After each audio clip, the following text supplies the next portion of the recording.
हवेली में इस बार जन्माष्टमी की तैयारियां जोरों पर थी। पूरे आंगन में फूलों की खुशबू फैली हुई थी। रंग बिरंगी झालरों और दीपों से घर रोशन हो रहा था। लेकिन इस चमक धमक और भक्ति के माहौल के बीच एक ऐसा राज छिपा था जो अगर खुल गया तो पूरे ठाकुर खानदान की इज्जत हिल जाएगी। और इस राज से सबसे पहले टकराने वाली थी आहाना। दरअसल आहाना ने संयोग से एक दिन देखा कि दुर्गा देवी अपने पुराने दोस्त देवदा से अकेले में बेहद गंभीर बातें कर रही थी।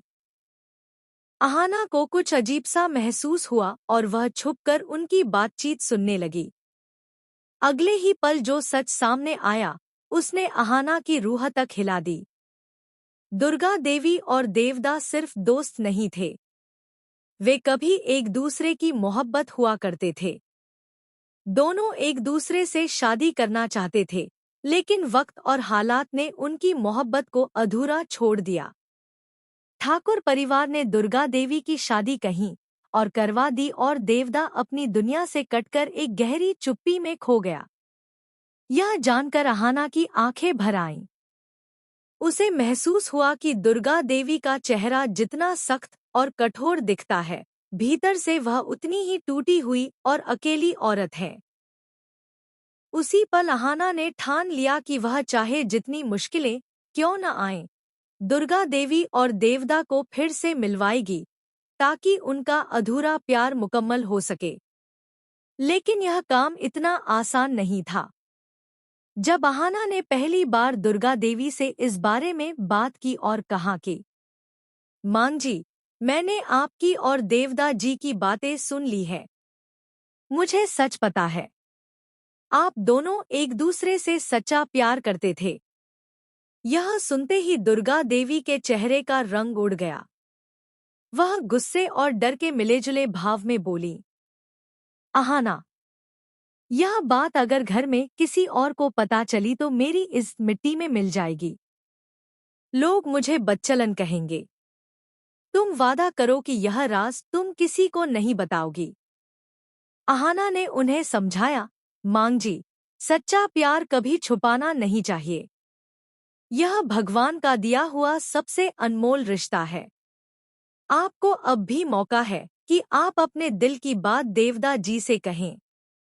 लेकिन दुर्गा देवी ने सख्त लहजे में कहा, नहीं आहाना, बहुत देर हो चुकी है।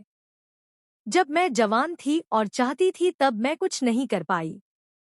अब अगर मैं ऐसा करूंगी तो मेरी इज्जत ही बर्बाद हो जाएगी। आहाना हार मानने वाली कहाँ थी।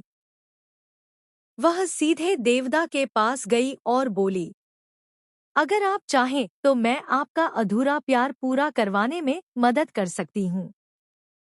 देवदा पहले तो हैरान रह गए, लेकिन फिर उनकी आंखों में वही पुराना दर्द झलक आया। आहाना ने उन्हें दुर्गा देवी की पसंदीदा मिठाई दी और कहा, आप इसे मांगजी को खिलाइए। शायद उनकी पुरानी यादें ताज़ा हो जाए। देवदा ने वैसा ही किया। जैसे ही दुर्गा देवी ने मिठाई का पहला कौर खाया, उनकी आंखों से आंसू झरने लगे। वह खुद को रोक न सकीं और देवदा को गले लगा लिया। सालों से दबे जज्बात बाहर निकल आए। आहाना एक तरफ खड़ी यह सब देख रही थी और मुस्कुरा रही थी। लेकिन जैसे ही माहौल नरम हुआ, पीछे से बुआ जी वहां आ धमकी। उन्होंने यह नज़ारा अपनी आंखों से देख लिया था।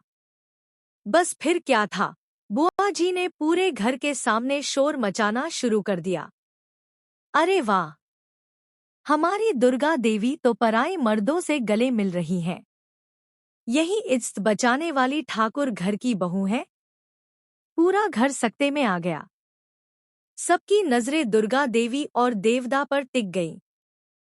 लेकिन इससे पहले कि कोई और कुछ कहता, आहाना आगे बढ़ी। उसने बुआ जी को डांटते हुए कहा, बस कीजिए बुआ जी। अगर मेरी माँ के बारे में एक भी